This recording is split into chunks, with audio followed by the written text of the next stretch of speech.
দেশের এবং প্রবাসের সকল দর্শককে স্বাগত জানাচ্ছি মোহনা নিয়মিত আয়োজন নিটল টাটা দৃষ্টিকোণে। দর্শক, আজকে আমরা বিষয় নির্ধারণ করেছি সিটি নির্বাচনে লেভেল প্লেইং ফিল্ড। বহুল কথিত একটি বিষয়, এই সময়ের আলোচিত বিষয়। এই বিষয়ে আমরা মতামত শুনবো, বক্তব্য শুনবো, আলোচনা শুনবো, তর্ক বিতর্ক শুনতে চাই। আমাদের কাছে আজকে উপস্থিত রয়েছেন অ্যাডভোকেট তৈমুর আলম খন্দকার, আইন বিষয়ক সম্পাদক বিএনপি, এবং রয়েছেন জনাব রাশিক রহমান, সহ সম্পাদক কেন্দ্রীয় উপকমিটি বাংলাদেশ আওয়ামী লীগ। দর্শক, আপনারাও আমাদের সাথে থাকুন, শেষ অবধি আলোচনাকে সমৃদ্ধ করুন। আপনাদের মতামত এবং প্রশ্ন জানিয়ে সে প্রত্যাশা রাখছি। দুজনকে অনুষ্ঠানের পক্ষ থেকে স্বাগত জানাতে চাই। আপনারা সময় দিচ্ছেন আমাদের। নির্বাচন তো ঘনিয়ে এলো, আর হয়তো আগামীকাল প্রচারণার শেষ দিন, একেবারেই অন্তিম পর্যায়ে চলে এসেছে। ঠিক যতই সময় ঘনিয়ে এসছে ততই নির্বাচনকে নিয়ে মানুষের উৎসাহ উদ্দীপনার চূড়ান্ত পর্যায়ে তুঙ্গে অবস্থান করছে। একই সাথে এক ধরনের আশঙ্কা, প্রত্যাশাও তুঙ্গে অবস্থান করছে যে একটি অবাধ, নিরপেক্ষ, সুষ্ঠু নির্বাচন নাগরিকরা প্রত্যাশা করে। বিশেষত আমরা গত 3 মাসে যে রাজনৈতিক পরিস্থিতি দেখেছি, সেই পরিস্থিতি থেকে এক ধরনের উত্তরণের একটি পথ সৃষ্টি করবে এই নির্বাচন, সেই প্রত্যাশা মানুষ বুক বেঁধে আছে। কিন্তু আমরা দেখছি যে রাজনৈতিক নেতৃবৃন্দ, পক্ষে বিপক্ষের বিবদমান যে পক্ষগুলো আছে বা প্রার্থীরা আছেন, তারা একে অপরকে বাক্যবাণে জর্জরিত করছেন, নির্বাচন কমিশনের প্রতি বিভিন্ন রকম প্রশ্ন ছড়িয়ে দিচ্ছেন, তার ভূমিকা নিয়ে বিভিন্ন রকম কথা বলছেন। ঠিক পরিস্থিতি কিভাবে এগোবে বা তার সমাপ্তিটি সফল হবে কিনা, প্রত্যাশিত হবে কিনা, সেটি নিশ্চিত করে বলা যাচ্ছে না। লেভেল প্লেইং ফিল্ড আমরা বিগত কয়েক বছর থেকে নির্বাচন এলেই আমরা এই শব্দটা শুনতে পাই। এটি আমার মনে হয় যে নির্বাচনের ক্ষেত্রে একটি নতুন পরিভাষা হিসেবে আবির্ভূত হচ্ছে। এটাকে অনেকে বাংলা অনুবাদও করেছে, সমতল ভূমি। বিভিন্ন জন বিভিন্নভাবে দেখছেন বিষয়টাকে। তো আজকের আলোচনায় আমরা সেই লেভেল প্লেইং ফিল্ড, এই নির্বাচনে আসলে জিনিসটা কি এবং সেটি কিভাবে প্রতিষ্ঠা করা যায়, এবং সেই প্রার্থী যারা আছে তাদের জন্য প্রকৃতার্থে লেভেল প্লেইং ফিল্ড প্রতিষ্ঠা করা সম্ভব কিনা বা এর পথে কোনো বাধা আছে কিনা, এসব নিয়ে আমরা কথা বলতে চাই। প্রথমে আসতে চাই অ্যাডভোকেট তৈমুর আলম খন্দকার। আপনারা অভিযোগ তুলছেন যে এখনো লেভেল প্লেইং ফিল্ড তৈরি করা হয়নি, এখনো নির্বাচনের জমিনটি উঁচু নিচু। লেভেল প্লেইং ফিল্ড বলতে প্রকৃতার্থে আপনারা কোন কোন বিষয়গুলো আপনারা মেনশন করছেন বা বোঝাতে চান? বিসমিল্লাহির রহমানির রহিম। আমি মোহনা টিভিকে আপনাকে ধন্যবাদ জানাই, এবং আলোচক যে ভাই আছেন তাকেও ধন্যবাদ জানাই যে তার জনগণের মুখে এখন যে কথাটা চলছে সেই বিষয়টার উপর ভিত্তি করে আপনি এই আলোচনাটা শুরু করেছেন। তা আমিও চাই যে আলোচনাটা যেন আমরা এই বিষয়টার উপর সীমাবদ্ধ থাকি, কারণ এলোপাথারি আলোচনা হলে আলোচনা হলে এবং একে কেন্দ্র করে আমরা গোল খেলার মতো ওই বলের দিকে আমরা সময় নষ্ট করলে তো আলোচনাটা জাতি যারা আমাদের সময় নষ্ট করে শুনতে পাচ্ছে তারা সেটা পায় না। এখন প্রধান অভিযোগটি হলো যে লেভেল প্লেইং ফিল্ড যেটা থাকা দরকার একটা নির্বাচনে, দুইটা প্রার্থী আশা করে, বিশেষ করে জনগণ যেটা আশা করে, সেটা এখন আমাদের দেশে নাই। উদাহরণ দিচ্ছি, যেমন ধরেন জামিনের ব্যাপারটা। মির্জা আব্বাসের জামিন ঝুলে আছে, সে বিএনপি বা 20 দলের ক্যান্ডিডেট, অথচ যেই কেসে মির্জা আব্বাসের জামিন ঝুলে আছে সেই কেসে তার চার্জশিটও এখন পর্যন্ত হয়নি। আর যে লোক নাকি নাসির, আহমদ নাসির, যিনি চট্টগ্রামে সরকারি দলের ক্যান্ডিডেট, তিনি কিন্তু 22 বছর পরে সারেন্ডার করার পরও আত্মসমর্পণ করছেন, তিনি তার জামিনটা হয়েছে। সেই জামিন কি ইদানিং হয়েছে না সেটা আগে হয়েছে? এই ইদানিং ইলেকশনে দাঁড়ানোর পরেই। ইলেকশনের আপনি নিশ্চিত করে বলতে পারেন যে আমি যতটা তথ্য জানি সেটি সেই জামিন নির্বাচনের আগেই, নির্বাচনের আগে, অনেক আগে, নির্বাচনের আগে বলতে কি, নির্বাচন is a ground for bell, অনেক আগে নির্বাচন একটা গ্রাউন্ড বেলের জন্য। তো সে কতদিন আগে সেটাও আপনি স্পেসিফিক বলেন, আপনি সেই সুযোগ আছে, আপনি বলেন না। আমি তো বলি রিসেন্টলি সে জামিন, কত তারিখে? তারিখটা এত এক্সাক্ট করে বলা যাবে তাহলে আপনি কোট না, আমি কোট করলাম তো। আপনি তো একজন লাইসেন্স লয়ার, আপনি সাব জুডিস ম্যাটার তো আলাপ করতে পারেন। আমি অবশ্যই আলাপ করতে পারি। বলেন যে আপনি দায়িত্ব নিয়ে বলছেন, দায়িত্ব নিয়ে বলছি যে মির্জা আব্বাসের জামিনটা তো কি অবস্থায় আপনারা জানেন, এটা ঝুলে আছে। অথচ না ঝুলে আছে, কে ঝুলিয়ে রেখেছে? নাসিরের আদালতে ঝুলে আছে, কোন আদালতে ঝুলে আছে? হাইকোর্টে ঝুলে আছে, কার বেঞ্চে? আদালতে। অথচ আমার কথা শেষ করতে আপনি মনে করছেন দেওয়া উচিত না? বিভক্ত রায় তার জামিন নিয়ে দেওয়া হয়েছে, সে তৃতীয় বেঞ্চে আছে, সেটা আপনাকে বুঝতে হবে। তারপরে আপনি দেখেন নির্ধারণ করা হয়েছে সেটা। কিন্তু নাসিরের যিনি আছেন তার জামিনটা কিন্তু আছে, সে ফ্রি মুভমেন্ট করতেছে। আরেকটা অভিযোগ আছে যে বিএনপি যারা কমিশনার এবং যারা সমর্থক, যাদের বিরুদ্ধে মামলা আছে এবং যাদের বিরুদ্ধে মামলা নাই, তারাও কেউ বাড়িতে ঘুমাতে পারে না। এবং ইতিমধ্যে 3 জন candidate already they are under arrest, তারা গ্রেপ্তার হয়েছে।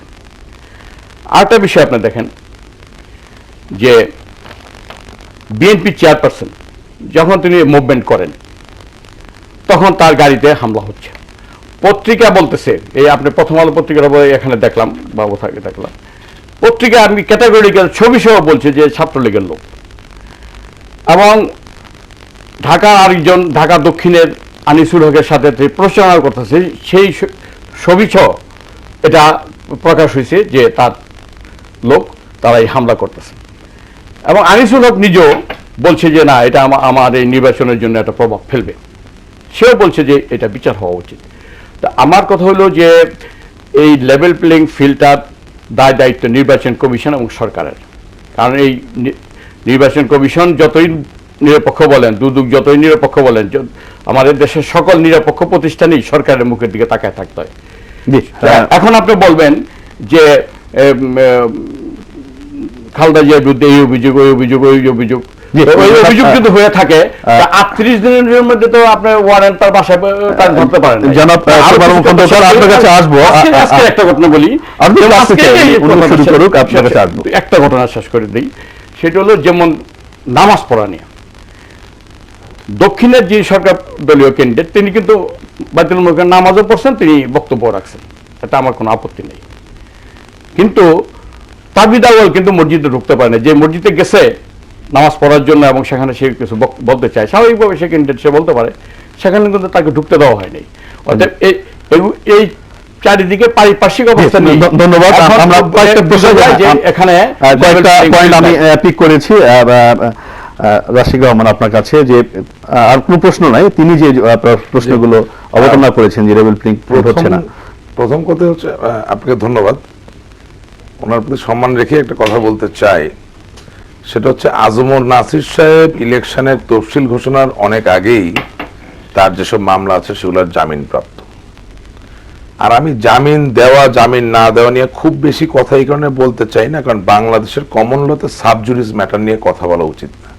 আমি খুবই নগণ্য একজন সাধারণ মানুষ, একজন বিচারক কি চিন্তা করে জামিন দিবেন বা দিবেন না এটা সম্পূর্ণভাবে তার এখতিয়ার। উনি আমার থেকে এটা ভালো জানার কথা, উনি একজন আইনজীবী, আমি আইনজীবী না। 2 নাম্বার, মির্জা আব্বাস সাহেব জামিন চেয়েছিলেন, তার প্রার্থনাটি শুনেছেন, তার উপর ভিত্তি করে 2 জনের হাইকোর্ট ডিভিশনের বেঞ্চ তারা তাদের মতো করে সিদ্ধান্ত দিয়েছেন। সেই সিদ্ধান্তটা ওনার মনোপুত না হতে পারে, কিন্তু তার জামিন প্রক্রিয়া স্থগিত নেই এবং তাকে কেউ হানাও দিচ্ছে না, খুঁজছেও না। তার স্ত্রী, তার আত্মীয় স্বজন সকলেই, এবং উনি নিজেও, আমি মনে করি এটা রাজনৈতিক অধিকাংশ মামলারও তিনি জামিন পেয়েছেন। এখন আর তার থেকে বড় কথা কি জানেন, টেলিভিশনে পর্দা খুললেই তাবিদ আউয়ালের হাস্যোজ্জ্বল মুখ দেখতে পারবেন, পিছনে হাজার হাজার লোক। সাইদ খোকন সাহেবের মুখ দেখতে পারবেন, হাজারো লোক। আনিসুল হক সাহেবের মুখ দেখতে পারবেন, পিছনে হাজারো লোক। ঠিক একইভাবে মির্জা আব্বাস সাহেবের স্ত্রী, যিনি প্রচারণা চালাচ্ছেন, তার পিছনে হাজার হাজার লোক এবং তিনি হাস্যোজ্জ্বল আছেন। অর্থাৎ লেভেল প্লেইং ফিল্ড, ছবি তো আর মিথ্যা বলে না। লেভেল প্লেইং ফিল্ড যদি না থাকতো তাহলে কোনো প্রার্থীর মুখে এত হাসিও দেখতেন না, এত হাস্যোজ্জ্বল থাকা যেত না। সোশ্যাল মিডিয়া, ফেসবুক বলেন, টুইটার বলেন, টিভি বলেন, প্রতিটি জায়গায়, প্রতিটি গণমাধ্যমে এই যে উৎসব মুখর পরিস্থিতি ভোট চাওয়ার জন্য, এটা এস্টাবলিশড। আমি এটা নিয়ে খুব বেশি ডিবেটে যেতে চাই না।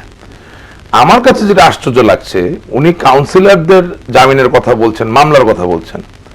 ভাই, এত বড় শহর, এত ঐতিহ্যবাহী শহর, এত রাজনৈতিক নেতা কর্মী, আপনি গত 90 দিনে যে পেট্রোল বোমার নাশকতা সন্ত্রাস সৃষ্টি হলো তাতে অভিযুক্ত যারা তাদেরকে ছাড়া আর কাউকে প্রার্থী করতে পারলেন না? উনি এই প্রশ্নের উত্তর দিতে পারবেন না, কারণ বিএনপি চালায় না। অবশ্যই কথা বলার জন্য আমি বলতে পারি, অবশ্যই দিব, কিন্তু মূল ব্যাপারটা হচ্ছে এই সিদ্ধান্তটা আসে বেগম খালেদা জিয়ার ওখান থেকে। ওনার কতটুকু ফোর্টে আছে পার্টিতে সেটা আমি বলতে পারি না, বাট আপাত দৃষ্টিতে যা বুঝি ঢাকা সিটি কর্পোরেশন নির্বাচনে ওনার খুব একটা প্রভাব বা খুব একটা বলার কিছু নাই, কারণ আমি কোনো ফোরামে দেখিনি যেখানে খালেদা জিয়া ওনার সাথে জিজ্ঞেস করে প্রার্থিতা ঘোষণা করেছেন। আমার কাছে খুব আশ্চর্য লাগে যে এত হাজারো প্রার্থী আপনি তাবি দেওয়ালকে দিতে পারলেন, আপনি মির্জা আব্বাস ছাড়া মামলা ছাড়ার কোনো লোক খুঁজে পেলেন না দক্ষিণে দেওয়ার জন্য, একই সাথে কিছু কাউন্সিলর যাদেরকে নিয়ে প্রশ্ন আছে যে পেট্রোল বোমার সাথে তারা জড়িত ছিল তাদেরকে সেটা মনোনয়ন দিতে পারলেন, এগুলো দেখলে কষ্ট লাগে। এবং এই প্রসঙ্গে ওই হার্বার্ট মার্কিস নামে একজন ফিলোসফার ছিল, তার কথা একটা বলি। তিনি বলতেছেন, election of the masters will never abolish the master neither the slave. অর্থাৎ আপনি মনেই করে নিয়েছেন যে যেহেতু আপনি একটি বড় রাজনৈতিক দলের কর্ণধার, আপনি যাকে খুশি যেমন খুশি আসামি হোক, দাগি আসামি হোক, খুনি হোক, পলাতক হোক, যাকে খুশি তাকে সমর্থন দিবেন, মনোনয়ন দিবেন এবং মানুষ অন্ধের মতো হ্যামিলনের বাসিওয়ালার মতো এসে ভোট দিবে। এই রাজনৈতিক কালচার থেকে বের হতে হবে। সত্যিকার অর্থে লেভেল প্লেইং ফিল্ড বলতে বোঝায় এটাই যে জনগণের কথা চিন্তা করে যখন আপনি ভালো ক্যান্ডিডেট দেওয়ার চিন্তা করবেন, যার নামে খুনের অভিযোগ নাই, যার নামে পেট্রোল বোমার অভিযোগ নাই, যার নামে দুর্নীতির অভিযোগ নাই, তখনই কিন্তু ভাই সত্যিকার লেভেল প্লেইং ফিল্ড হবে। শুধু সরকার একা করতে পারে না। আপনি সন্ত্রাসী আসামিকে এনে নমিনেশন দিবেন আর এক্সপেক্ট করবেন যে পুলিশ তার আইনগতভাবে যে দায়িত্ব সেটা পালন করবে না, দ্যাট ইজ নট কারেক্ট। উনি এরপরে আর কোনটা কোনটা তুলেছিলেন জানি, তিনি বলেছেন যে গ্রেপ্তার করা হচ্ছে এখন। আচ্ছা, মসজিদের কথা বলেছেন। আমি একটু কোট করি। গত রাতে আমি আরটিভিতে একটা টক শোতে ছিলাম, সেখানে বিএনপির জাতীয়তাবাদী দলের ধর্ম বিষয়ক সম্পাদক এক পর্যায়ে বলে বসলেন, জনাব তাবি দেওয়াল দুঃখজনক, এটা আসলে আমি এর সঙ্গে ঢুকতে চাই না, বাট উনি যেহেতু তুললেন এই জন্য বলছি। উনি 2004 সালের 31শে ডিসেম্বর একটি গুলশানের টপকাবি নামক রেস্টুরেন্টে মদ সেবন, পান এবং বিক্রয় এই ধরনের কোন একটা ব্যাপারের মধ্যে গ্রেপ্তার হয়েছিলেন। তো সেই জায়গায় অ্যাডভোকেট মাসুদ সাহেব, মানে ওনাদের ধর্ম বিষয়ক সম্পর্ক, তিনি বলে বসলেন যে ইয়াং বয়সে একটা দুটা বিয়ার খাওয়া যায়। এখন আপনি মসজিদে যাবেন, মুসল্লিরা আপনাকে ওই মসজিদে কথা বলতে দিবেন কি দিবে না, এটাই তো বাস্তবতা।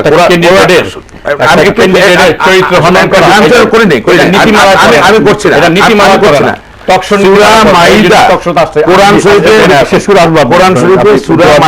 পরিষ্কার ভাবে বলা আছে যে এই কাজটি হারাম। আমি কারো পক্ষ থেকে বলছি না, উনি যেহেতু মসজিদের কথা তুলেছেন আমি মুসল্লিদের পক্ষ থেকে কথাটা বলছি। কিন্তু মসজিদ তো পাপী তাবি সকলের জন্য, অবশ্যই অবশ্যই তো আমরা আমাদের কৃতকর্মের জন্য হয়তো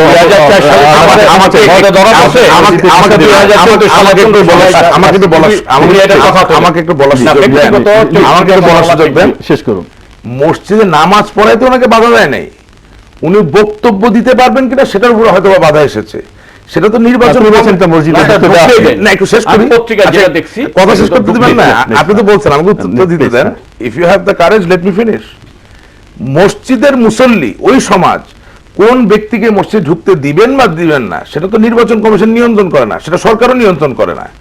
বাংলাদেশের মানুষ ধর্মভীরু, তারা তাদের কারণে নিজস্ব কারণে যদি কাউকে মসজিদে না ঢুকতে দেয় সেটার জন্য তো আপনি নির্বাচন কমিশনকে দায়ী করতে পারেন না। এটা তো সম্পূর্ণ থিওলজিক্যাল রিলিজিয়াস একটা সামাজিক ধর্মীয় ব্যাপার। ধন্যবাদ। আরেকটা কথা আমরা বলি, আরেকটা পয়েন্ট কি তুলেছিলেন আপনি? মোটামুটি সবটি বলেছেন। আমি বেসিক্যালি যেটা বলতে চাচ্ছি যে উনি যেই অ্যারেস্ট করার কথা বলছেন, গ্রেপ্তার করার কথা বলছেন, যাদের বিরুদ্ধে কোনো অভিযোগ নেই, যারা সুস্থ ধারার রাজনীতিবিদ, যারা পরিষ্কার মানুষ, তারা আমরা যেটা সব বলি যে ক্লিন ইমেজ, আমরা আবারও বলছি আমি কারো ব্যক্তিগত ইমেজ বিরতি থেকে আসতে চাই, যেহেতু ধর্মীয় অনুভূতির কথা আমরা যাচ্ছি আমাদের নির্ধারিত বিরতিতে, আমাদের সাথে থাকুন। দর্শক, বিরতি শেষে আবারও প্রত্যেককে স্বাগত আজকের আলোচনায়। সিটি নির্বাচনে লেভেল প্লেইং ফিল্ড নিয়ে আমরা কথা বলছিলাম। আপনার কাছে আসতে চাই, রাশিদ রহমানের বক্তব্যের প্রেক্ষিতে তিনি জবাব দিয়েছেন যে বিএনপি যাদের মামলা ছিল না তাদেরকে খুঁজে পেল না কেন। এর মধ্যে উনি আরেকটা খুব আপত্তিকর কথা বলছেন, সেটা হলো যে আমাকে জিজ্ঞাসা করে কেন এটা দেওয়া হলো না, ওই যে নমিনেশনটা দেওয়া হলো, সেটা বলিনি, বা আমি কেন ওই কাউকে একজন দর্শক আছেন, কথা ফাঁকে দর্শকের ফোনটিও নিতে হচ্ছে। হ্যালো, আসসালামু আলাইকুম। জি ওয়ালাইকুম আসসালাম। দর্শক কে বলছিলেন, পরিচয় দিয়ে বলুন। জি লোকমান, ঢাকা থেকে বলছিলাম। জি বলুন। আমার প্রশ্নটা হলো আশিক ভাইয়ের কাছে। আমরা তো সারাদিন টিভিতে শুনি level playing field, level playing field. আসলে আমরা তো সাধারণ মানুষ লেভেল প্লেইং ফিল্ড জিনিসটা বুঝি না। লেভেল প্লেইং ফিল্ডটা কি, আর বর্তমান সিটি নির্বাচনে কি আসলে লেভেল প্লেইং ফিল্ডটা আছে কিনা, সেটা আশিক ভাইয়ের কাছে একটু জানতে চাইছিলাম। জি দর্শক, আমরা সেটা নিয়ে আলোচনা করছি। এটা জি জবাব। থাকুন, শুনুন আমাদের। আমি বলতে চাই যে একটা দলের নেত্রী, তিনি যা বলেন বা তিনি যার সাথে পরামর্শ করার প্রয়োজন মনে করে তিনি করেন। পাল্টায় আমি বলতে চাই যে সরকার দলীয় যে প্রার্থীর ঘোষণা করা হলো, মাননীয় প্রধানমন্ত্রী যে প্রার্থীরা ঘোষণা করলেন তাদের ডেকে নিয়ে, সেটা কি কোনো অফিসিয়াল মিটিং করে করছেন? তিনি তার দল, তিনি যিনি ভালো মনোনয়ন করছেন, দলের প্রতি তার সকল আস্থা আছে বলেই তিনি তার দলের তিনি সভানেত্রী, তিনি এটা করছেন। এই প্রশ্নে এই ইসের মধ্যে, এই টকশোয়ের মধ্যে প্রশ্ন করা যে আপনার প্রার্থীটা তো আমার কোনো পার্টিসিপেশন ছিল না প্রার্থীরা চয়েসের ব্যাপারে।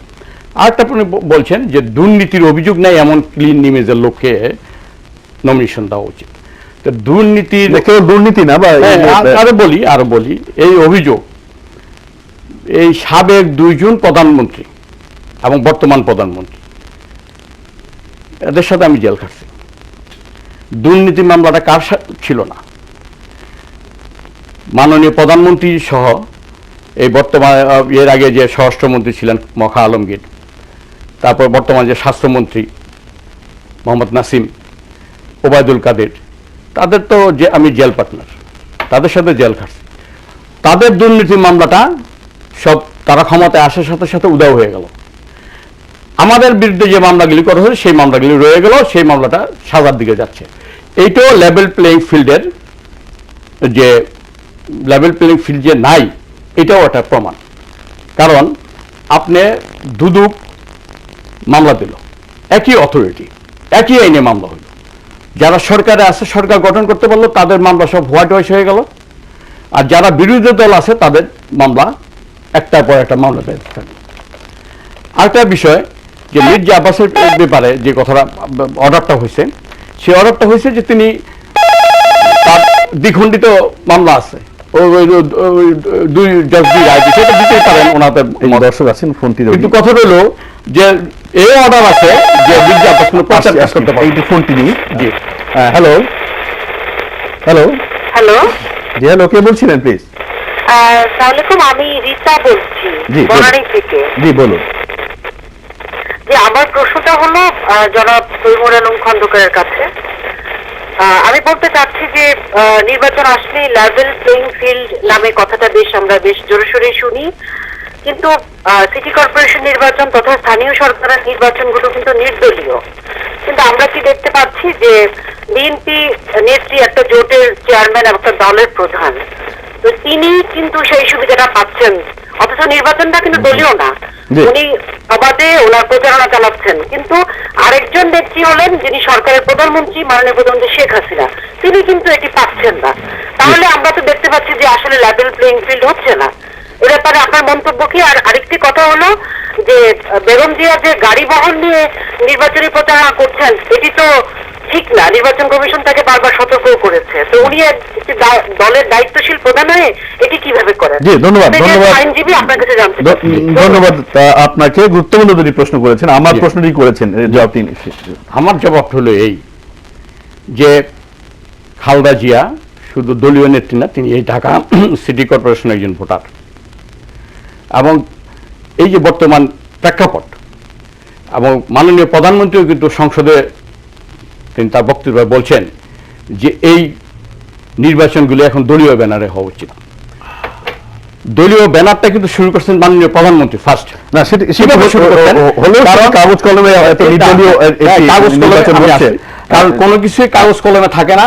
এই ইংল্যান্ডের যে ব্রিটেনের যে প্রধানমন্ত্রী নির্বাচনী প্রচারণায় যেতে পারছেন না, কিন্তু সাবেক প্রধানমন্ত্রী যাচ্ছেন, তিনি সেই সুযোগটি। আমি কথা আমার ডিস্টার্ব করলে তো কথাটা হবে না। এই যে প্রধানমন্ত্রী বা প্রাক্তন প্রধানমন্ত্রী নির্বাচনে যেতে পারবেন কি পারবেন না, এটা is initiated by the honourable prime minister.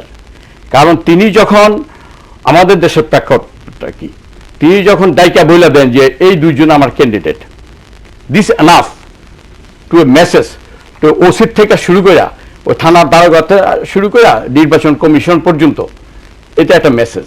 এবং আমাদের যে নির্বাচন কমিশন, এটা আমি হয়তো আমার মনে করবেন যে যিনি রীতা, ওনাকে শ্রদ্ধা জানাই, তিনি হয়তো আমার কথা হয়তো মনপুত নাও হতে পারে, কিন্তু কথাটা হলো যে এটাই আমাদের দেশের জেনারেল পারসেপশন, যে দেশের সরকার এবং সরকার প্রধান যেটা চায় সেটাই এই দেশে হয়। আমাদের দেশের যে নির্বাচন কমিশন, এই কমিশনের যে কবজির জোর কতটুকু আপনি দেখেন, তারা সিদ্ধান্ত নিল যে তারা সেনাবাহিনী দেবে।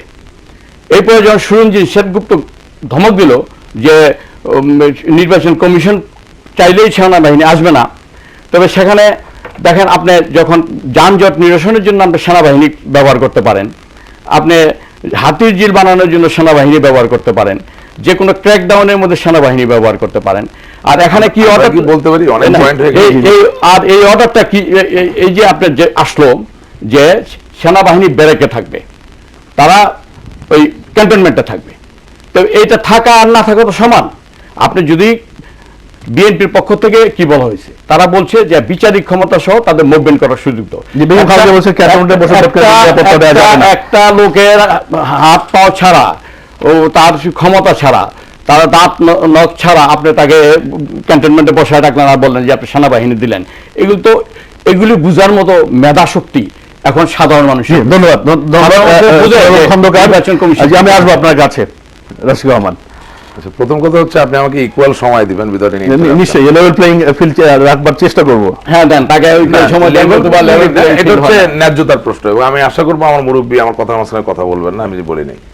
আচ্ছা, প্রথম কথা হচ্ছে যে সেনাবাহিনীর যে কথাটা উঠেছে, দেখুন 2008 সালের 29শে ডিসেম্বর যে সংসদ নির্বাচনের মধ্যে দিয়ে আওয়ামী লীগ ক্ষমতা আসলো, সেই নির্বাচনটাও কিন্তু সেনাবাহিনী ব্যাকড গভর্নমেন্ট এবং সেনাবাহিনীর উপস্থিতিতে হয়েছিল। সেই নির্বাচনের ফলাফল কিন্তু ওনারা মেনে নেন নাই। আমি প্রায় বলি, নোয়েল গ্যালাগার নামে একজন কবি আছেন, তিনি বলেন সকালে ওঠার পরে, সকাল হয়েছে না, সকাল হয়েছে না, যখন সন্ধ্যা হয় তখন বলে এখন আমার জন্য সকাল হয়েছে। অর্থাৎ সেনাবাহিনীর ব্যাপারটা ওনাদের সুবিধাজনক ব্যাপার। ইলেকশনের রেজাল্ট উল্টা হয়ে গেলে সেনাবাহিনী কাজ ঠিক মতো করে নেই, আর ঠিক থাকলে সেনাবাহিনীর প্রয়োজন। সুতরাং সেনাবাহিনী বলার জন্য না বলছেন। হাওয়েভার সেনাবাহিনীর ডিপ্লয়মেন্টে কোথাও কোনো বাধা নেই, সেনাবাহিনী ডিপ্লয় করা হচ্ছে। চিফ ইলেকশন কমিশনার ডিসাইড করবেন যে সেনাবাহিনী কোন মোডাস অপারান্ডায় কাজ করবে, সেটা তার সম্পূর্ণভাবে তার এখতিয়ার। ওনারা সেনাবাহিনী চেয়েছেন, চিফ ইলেকশন কমিশনার সেটাতে রাজি হয়েছে। কিন্তু ক্যান্টনমেন্টে বসে সেনাবাহিনী ভোট কেন্দ্রে নিরাপত্তা দিতে পারবে কিনা সেটা তো আমি বলতে পারি না। আমি তো সেনাবাহিনী, আমি সেনাবাহিনীতে চাকরি করি না, আমি ইলেকশন কমিশনে চাকরি করি না, আমি প্রশাসনে চাকরি করি না। আমি এতটুকু বুঝি, আমি খালি চোখে দেখি মানুষের উৎসাহ আছে, মানুষ নির্বাচনে যেতে চায়, ভোট দিতে চায়, এটা আমি দেখতে পারি। এবং আমি এটাও জানি বাংলাদেশের অন্যতম সর্বসেরা প্রফেশনাল পেশাজীবী একটি সংস্থা যদি থেকে থাকে, দ্যাট ইজ সেনাবাহিনী। সুতরাং সেনাবাহিনী ক্যান্টনমেন্টের থেকে সেন্টার রক্ষা করবে না সেন্টারের উপরে থেকে রক্ষা করতে পারবে, সেই সিদ্ধান্তটা সেনাবাহিনী, চিফ ইলেকশন কমিশনার এবং একজন দর্শক আছেন। হ্যালো হ্যালো, আসসালামু আলাইকুম। জি ওয়ালাইকুম আসসালাম, বলুন। বলছিলাম কাউখালী থেকে। অতিথির কাছে আমি প্রশ্ন রাখতে চাই, বিশেষ করে রাশেদ ভাই থাকতে চাই এবং বিএনপির যিনি আছে, যে দেশে সুষ্ঠু নির্বাচন হবে দর্শক হিসাবে, ভোটার হিসাবে, নাগরিক হিসাবে আশা করি। কিন্তু সেক্ষেত্রে আমি বলতে চাই, আমাদের দেশে একটি পবিত্র আমানত, আমাদের দেশে এত আইন শৃঙ্খলা বাহিনী থাকতে বারবার কেন সেনাবাহিনী চাওয়া হচ্ছে? সেনাবাহিনী তো আমাদের রাষ্ট্রের অমূল্য সম্পদ। সেক্ষেত্রে রাশেদ ভাইকে আমি বলতে চাই এবং ওই অতিথিকেও বলতে চাই যে একটি সুস্থ নির্বাচনের সাথে, গণতান্ত্রিক খেলা অব্যাহত রাখার সাথে আমরা একে অপরকে দোষারোপ না করে রাজনৈতিকভাবে। ধন্যবাদ, বুঝতে পেরেছি দর্শক, ধন্যবাদ আপনাকে, ধন্যবাদ আপনাকে। আমি সম্মানিত দর্শক সম্পূর্ণভাবে একমত। আমি কিন্তু ব্যক্তিগতভাবে সেনাবাহিনী ডিপ্লয়মেন্টের পক্ষে না। দ্য রিজন বিং, সেনাবাহিনী আমার সার্বভৌমত্ব, ভৌগোলিক সীমারেখাকে রক্ষা করবে, আমার দেশের রাষ্ট্রীয় যে নিরাপত্তা সেটা বিধান করবে। সেনাবাহিনীকে এইসব রাজনৈতিক নির্বাচনে বারবার নিয়ে আসা মানে হচ্ছে আমরা আসলে নিজেদেরকে উন্নত করতে পারছি না, এবং কারণে অকারণে এই যে পেশাদার একটি সংস্থা যারা আমাদের দেশের জন্য গৌরব নিয়ে আসে, তাদেরকে বিতর্কিত করে ফেলা একটা সম্ভাবনা তৈরি হয়। So that is not required. However chief election commissioner ওনাদের কথা শুনেছেন, ওনারা 3-4টা পয়েন্ট দিয়েছেন সেনাবাহিনীর ব্যাপারে, হয়তো বা তিনি 2-3টা রেখেছেন, বাকি 2-3টা রাখেন নাই। তা আপনাকে তো ইটস এ নেগোসিয়েশন। আমি বললাম এইটাই করতে হবে, তাহলে তো আর ভাই নির্বাচনে যাওয়া লাগে না। তাহলে আপনি বলেন কালকে আপনাকে জিতে দিতে হবে, তাহলে মানে জিনিসটা হচ্ছে যে আপনি চাবেন, ওনারাও আমলে নিয়েছেন, কিছুটা আপনাদের মনোপ্রীত হয়েছে, কিছুটা হয়নি। বাট আমি এতটুকু অ্যাসিওর করতে পারি আপনার টিভির মাধ্যমে যে 28শে এপ্রিল সমস্ত বাংলাদেশের চিটাগং এবং ঢাকায় সুষ্ঠু নির্বাচন হবে। সেনাবাহিনীর দায়িত্ব পালন করবে, পুলিশ তার দায়িত্ব পালন করবে। এটা বলা দরকার। খালেদা জিয়ার গাড়ির বহরের উপরে হামলার কথা তিনি তুলেছিলেন। কোন হামলাকে আমরা সমর্থন করি না, এটাকে আমরা নিন্দা জানাই। উনি যেহেতু প্রথম আলোর রেফারেন্স নিচ্ছে, আমি প্রথম আলোর রেফারেন্স নিয়ে বলছি, গতকালকের প্রথম আলোর শেষ পৃষ্ঠা পড়লে দেখবেন যেই ছেলেটিকে নিয়ে উনি কথাটা তুলেছেন, যার নাম সালেহ, এই সালেহকে 2 বছর আগে বাংলাদেশ ছাত্রলীগ থেকে বহিষ্কার করা হয়েছে। শুধু তাই না, এই সালেহ যে কমিটিতে ছিল সেই কমিটিও বিলুপ্ত ঘোষণা করা হয়েছে 2 বছর আগে। অর্থাৎ কোন ছেলেকে যখন আমরা বহিষ্কার করে দিই, কোন কমিটিকে যখন বিলুপ্ত ঘোষণা করে দিই, তখন এর দায় দায়িত্ব ছাত্রলীগ নিবে না। হাওয়েভার আমি আবারও বলছি, কোনো হামলাকে আমরা সমর্থন করি না। যারা হামলা করেছে তাদের বিচার হওয়া উচিত, তাদের আইনের সামনে নিয়ে আসা উচিত। আর আনিসুল হক সাহেব যা বলেছেন, কথা ঠিক বলেছেন, এটাও ঠিক। আমরা ছোটখাটো রাজনীতি করি, ওনার মতো অত বড় প্রোফাইলের মানুষ না। অনেক লোকই এসে বলে, ভাই আপনাকে টক শো দিয়ে একটা ছবি তুলতে চাই। তখন আমার পক্ষে তাকে জিজ্ঞাসা করা যে ভাই আপনার কয়টা ফৌজদারি মামলা আছে, কয়টা দেওয়ানি মামলা আছে, তারপর আপনার সাথে ছবি তুলবো, এটা কিন্তু বাংলাদেশে করা কঠিন হয়ে যায়। আমার তৈমুর আলম খন্দকার ভাই বহু বছর ধরে রাজনীতি করতেছেন, ওনার সাথে অনেক লোকের খুঁজলে ছবি পাওয়া যাবে যাদের নামে মামলা টামলা আছে। সেসব অবাস্তব কথা এখানে বলার কোনো মানে হয় না।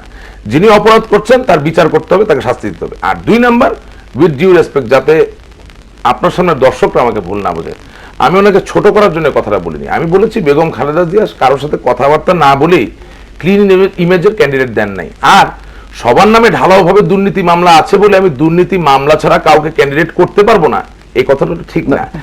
মাননীয় প্রধানমন্ত্রী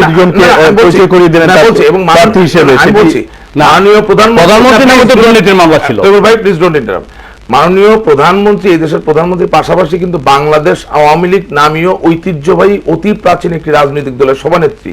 তার রাজনৈতিক সত্তা কিন্তু তিনি বিক্রি করে দেন নাই। অর্থাৎ রাজনৈতিক সত্তার জায়গা থেকে তিনি সমর্থন দিতেই পারেন, এবং তিনি তার দলীয় সিনিয়র নেতৃবৃন্দদের সাথে কথা বলেই ক্লিন ইমেজের 2জন ক্যান্ডিডেটকে দিয়েছেন। এখন উনি যে কথাটা বলছেন যে প্রধানমন্ত্রী ক্যান্ডিডেট ডিক্লেয়ার করলেই তো সব জিতে যায়, এই কথা তো সত্য না।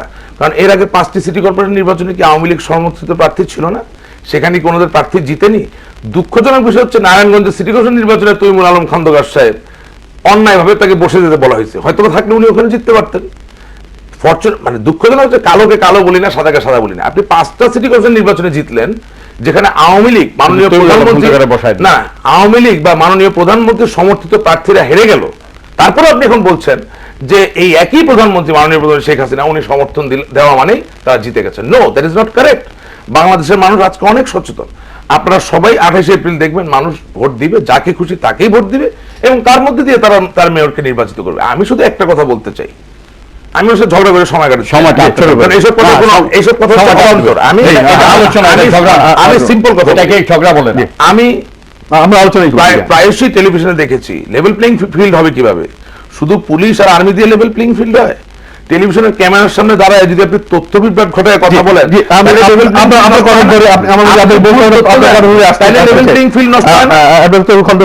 আমরা দেখেছি গাজীপুর নির্বাচনের সময়, আমরা যদি দেখি যে সেই সময়ে কিন্তু যখন নির্বাচন চলছে তখনই সংবাদ সম্মেলন করে বিভিন্ন রকম অভিযোগ করা হচ্ছে, এবং তার আগে থেকেই ক্রমাগত সরকারের বিরুদ্ধে, নির্বাচন কমিশনের বিরুদ্ধে বাধা দেওয়ার অনেক রকম প্রশ্ন আনা হয়েছে সেখানে। কিন্তু আমরা দেখলাম যে দিন শেষে যখন সেখানে জয়লাভ হলো, হিসাব হলো আসলে বিএনপি সমর্থিত প্রার্থী জয়লাভ করলো। তাহলে এই নির্বাচন হওয়ার আগে এই ধরনের কথা, অভিযোগ নির্বাচনের সুষ্ঠু পরিবেশকে নষ্ট করে দেয় কিনা, এটা একটি কৌশল হিসেবে বিএনপি নিয়েছে। এই প্রশ্নে জবাব তার আগে একটু দর্শক আমরা বিরতি নিই, বিরতি শেষে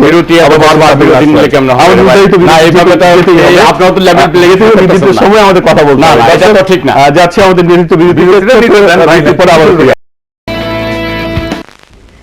দর্শক বিরতি শেষে আবারও ফিরছে আলোচনায়। আবারও আপনাদের ধন্যবাদ সাথে থাকবার জন্য। জনাব অ্যাডভোকেট তৈমুর আলম, আমি ওনার প্রশ্নের জবাব দিই। ফার্স্ট কথা হলো, একজন নাগরিক বা একজন সাবেক প্রধানমন্ত্রী, তার গাড়িতে হামলা হলো, ওই যে লেভেল প্লেইং ফিল্ডের জবাবটি আগে এটাই তো লেভেল যেতে পারছে না, হামলা হলো। তিনি বললেন সে ছাত্রলীগের বহিষ্কৃত লোক। আমি বলি নাই, প্রথম আলো বলছি। তারপরে প্রথম আলো রেফারেন্স আপনি বলছেন, তারপরে আরো একটা কথা বলছেন, যে কোনো লোকের সাথে একটা লোক ছবি তুলতে পারে, তা হইতে পারে। কিন্তু এই কথাটা যদি ওরা মেনে নেই যে যে এই সালে এই আপনার কি নাম আনিসুল হকের কোনো কর্মী না, এই কথাটা যদি মেনে নেই, তারপরে তো এই কথাটা দাঁড়ায় যে যে নাকি বাংলাদেশের সাবেক তিনবারের প্রধানমন্ত্রী তার গাড়িতে হামলা করলো, তার জীবনের নাশের চেষ্টা করলো এবং কয়েকবার হামলা হইলো, শুধু সালে করে নাই, বহুবার, তার 3-4বার তার হামলা হইলো। সেটাকে আজ পর্যন্ত কি কোনো আসামি ধরা পড়ছে যে তার গাড়িতে কেন খালেদা জিয়ার গাড়িতে হামলাটা হইলো? এই হামলাটা যদি তার জীবন নাশ হয়ে যেত তখন কি দাঁড়াতো? এই হামলা তো এখন পর্যন্ত গভর্নমেন্টের যে উদ্দেশ্য, গভর্নমেন্টের যদি ক্লিয়ার উদ্দেশ্য থাকতো এবং তাদের উদ্দেশ্যটা যদি ভালো থাকতো, তবে তো এই লোক গ্রেপ্তার হইতো। বিভিন্ন জায়গায় মানুষ গ্রেপ্তার হচ্ছে, কিন্তু সে গ্রেপ্তার হচ্ছে না কেন?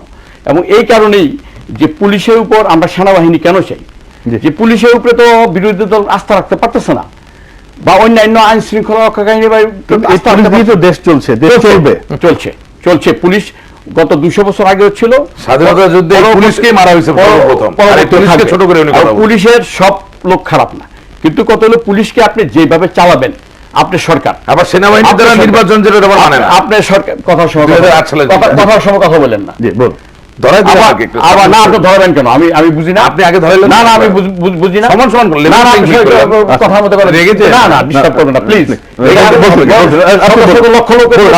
সময় কিন্তু চলে যাচ্ছে, আমার কথা দুইটা বিষয়ের উপর আমি কথা বলতে চাই। একটা কথাটা হলো যে একজন সাবেক প্রধানমন্ত্রী, তার যেখানে নিরাপত্তা নাই, সেখানে আমরা কিভাবে বুঝবো সেই লেভেল প্লেইং ফিল্ড এখন আছে? গভর্নমেন্টের যদি আমি কথাটা ক্লিয়ার করতে চাই, যে গভর্নমেন্টের যদি থাকতো, এই তাদের ইন্টেনশনটা যদি ভালো থাকতো, যে এবং এই পেটার পিছনে যদি গভর্নমেন্টের কোনো ব্যাকিং না থাকতো, তো তাকে ধরতো, সালেকে ধরতো, কিন্তু তাকে ধরে নাই। আজকে দেখেন নির্বাচনী প্রচার, আজকে আপনি খবর নিয়ে দেখেন যে বিএনপির লোক যেখানে নির্বাচনী প্রচার নামতেছে সেখানে কিন্তু তাদের উপরে হামলা হচ্ছে, প্রায় কয়েকটা হামলা হয়েছে। এবং একটা এক জায়গায় দেখেছেন, আমরা খালেদা গাড়ি বহরের বাইরে এরকম কোন মিডিয়া আমরা দেখছি না, আমরা দেখছি যে নিউজে আসছে, টেলিভিশন মিডিয়া নিউজ আসছে, কোন চ্যানেলে, কোথায় হামলা হয়েছে আজকে সেটি বলেন ভাই। আপনার থেকে উনি TV commissioner, disturb please, don't disturb. যদি ডিস্টার্ব এভাবে করেন বলুন, আপনি বলুন, পাল্টাপাল্টি করার জন্য আসেন, আপনি বলুন, দর্শক আছেন, আমরা পিঞ্চিং করে কথা বলবো আপনার কাছে, প্লিজ। এখন না শুনেন, একদম দর্শক ছোট্ট করে দর্শক শেষ কথাটা হলো, দর্শক বলুন, আসছি। আসসালামু আলাইকুম। ওয়ালাইকুম আসসালাম। দর্শক ছোট করে বলুন। আমার নাম মোহাম্মদ মারুফ হোসেন, আমি যশোর থেকে বলছি। সরাসরি প্রশ্নটি করুন দর্শক। আমি একটু অ্যাডভোকেট তৈমুর আলম খন্দকার স্যারের কাছে আমার একটা প্রশ্ন, জি, যে আমি টিভির পর্দায় দেখতেছি যে আওয়ামী লীগ বিরোধী যে সমস্ত প্রার্থীরা, তারা শত শত লোক নিয়ে নির্বাচনী মিছিল সমাবেশ করতেছে এবং তারা ভোট পাচ্ছে, এবং যখনই কোনো টিভি মিডিয়া তার সামনে মাইক্রোফোন দেয় তখন তারা বলছে যে আমরা শত শত বাধার সম্মুখীন হচ্ছে, কিন্তু আমরা তো টেলিভিশনে তো দেখতে তারা একটা অবাধ প্রচার চালিয়ে। ধন্যবাদ দর্শক, বুঝতে পেরেছি যে দর্শক বলছেন টেলিভিশনে তারা অবাধ প্রচারণার দৃশ্য দেখছেন বিএনপির, এবং টেলিভিশনে এটাও দেখছেন যে মির্জা আব্বাসের ওয়াইফ আজকে এটা সাংবাদিক সম্মেলন করে তিনি বলছেন যে কোথায় কোথায় কোথায় কোথায় সেখানে বাধ্য করে। সেটা তো গাজীপুর নির্বাচনের সময় নির্বাচনের কথা বাদ দেন, ঢাকার নির্বাচনে আসে পক্ষপাতিত্ব কথা বললে কেন হবে না? সংসদই সেখানে সংশয়টা হলো এই প্রথম থেকে তো বলা হচ্ছে, এবং এখনো ইট এস্টাবলিশড যে বিএনপি সমর্থিত ক্যান্ডিডেট এবং যারা তার পক্ষে নির্বাচনী প্রচারণা চালাচ্ছে তারা ঠিক মতো নির্বাচন পরিচালনা চালাতে পারছে না। তবে আমার কথা হলো এই, যদি এটা শেষ পর্যায়ে হয়ে থাকে, যে যদি মানুষ ন্যূনতম সুযোগ পায় ভোট কেন্দ্রে যাওয়ার, আমরা সরকারের কাছে সেই জিনিসটাই চাই। তাহলে সরকার, আমি কথাটা শেষ করতে দেন না, আমরা 1 মিনিট আছে, 1 মিনিটের মধ্যে আমি শেষ করবো। না, 1 মিনিট অনাকে দিতে হবে।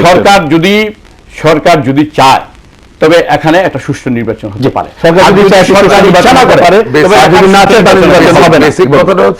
খালেদা জিয়ার হামলার যে ঘটনা, সেখানে একজন সংক্ষুব্ধ ব্যক্তি পেট্রোল বোমার কারণে তিনি প্রতিবাদ করতে গিয়েছিলেন এবং সেই জায়গায় খালেদা জিয়ার অবৈধ সিএসএফ চেয়ারম্যান সিকিউরিটি ফোর্সের একজন সদস্য গুলি মেরেছিল। সেখান থেকে কিন্তু এই সংঘর্ষটা শুরু হয় এবং 1878 খ্রিস্টাব্দের অস্ত্র আইন অনুযায়ী সিএসএফ যে জিনিসটা চেয়ারম্যান সিকিউরিটি ফোর্স, এটা সম্পূর্ণভাবে অবৈধ, অস্ত্র নিয়ে ঘোরাফেরা করা যায় না। শুধু তাই না, গতকালকে সব টিভি চ্যানেল দেখা গেছে যে চেয়ারপারসন খালেদা জিয়া তার গাড়িতে তার দলীয় পতাকা এবং সামনে 100-150 বেশি মোটরসাইকেল, পিছনে 100 মতো মাইক্রোবাস নিয়ে নির্বাচনী প্রচারণা করছেন, গাড়িতে দাঁড়িয়ে ভাষণ দিচ্ছেন, লিফলেট দিচ্ছেন। সুতরাং তিনি সম্পূর্ণভাবে নির্বাচন আচরণবিধি ভঙ্গ তো করছেনই, শুধু তাই না, বাংলাদেশের ফৌজদারি যে দণ্ডবিধি সেটাও তিনি ভঙ্গ করছেন। হাওয়েভার আমি শুধু একটা কথা বলতে চাই, আমি প্রথমে বলেছি যে আমি কোনো হামলার পক্ষপাতে, আমি এই যে কথাগুলো শুনলাম এগুলো শোনার পর লেভেল প্লেইং ফিল্ডের কিছু থাকে না, সত্যকে মিথ্যা, মিথ্যাকে সত্য বানানো হচ্ছে। This is not correct. ইউরোপিটিজে একটা কথা শুধু বলি, মাঝে মাঝে মধুমা কোনো কথা বলে জনসাধারণকে বিভ্রান্ত করার চেষ্টা করা হয়। আমাদের এবং তার মধ্যে এখন সুস্থ এবং আপনি